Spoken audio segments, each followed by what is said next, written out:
Welcome back, Travel Bugs. Today, we have our first tips and tricks for you guys, but first... Cue the intro.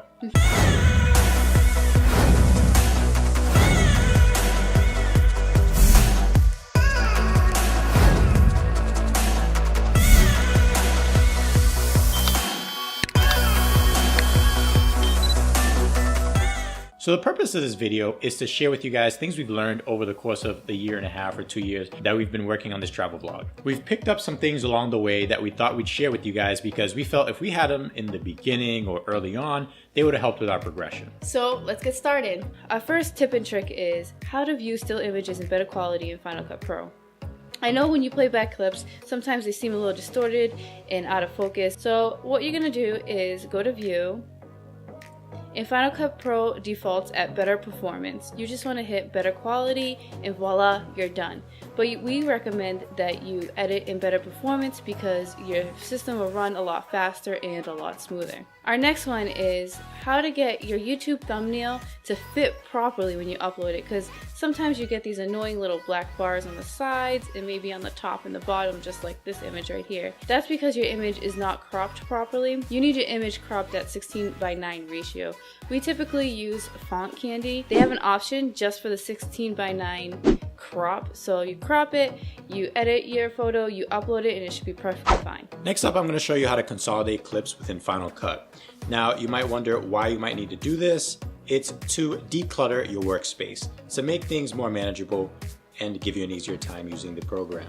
So we're going to start by selecting all the clips that we want to consolidate. And then we're going to right click and select New Compound Clip. Now, I usually don't rename these, I usually just press enter unless I'm going to be archiving these and saving them for use in a later video. Therefore, it will make it easier to find. However, for this example, I'm just going to click enter. My clip will be consolidated. Now, if you consolidate a clip and you get late in the editing stage and you decide you want to change one clip within it, just go ahead and double click it and then open up and give you the option to change certain attributes of individual clips within the consolidated one. So for example, if you'd like to adjust the volume on this here, or if you'd like to throw in some kind of color adjustment on this guy here, or you want to remove this logo and replace it with another one, you can do so here. Once you're finished, just hit the back button. And that's how you consolidate a clip within Final Cut. All right, so next up we have how to improve your sound quality on your videos. Now you may not be thinking this might be an issue for you guys. Believe me, I didn't think it was for me, but take a look or have a listen of this clip from early on in our YouTube days.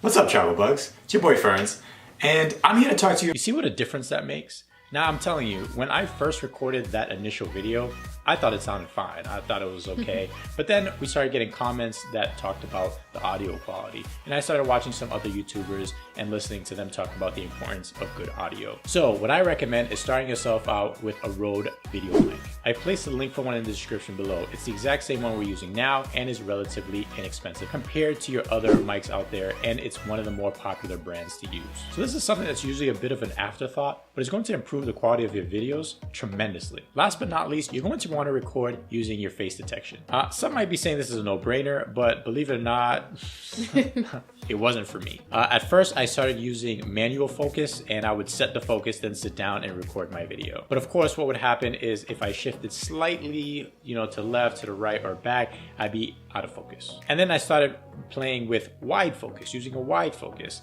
and it was just constantly refocusing and having trouble finding my face or finding what to focus on. How to solve this? Use face detection autofocus. So it's continually searching for your face. So therefore, even if you're moving back, forth, side to side, whatever, you're still going to be in focus.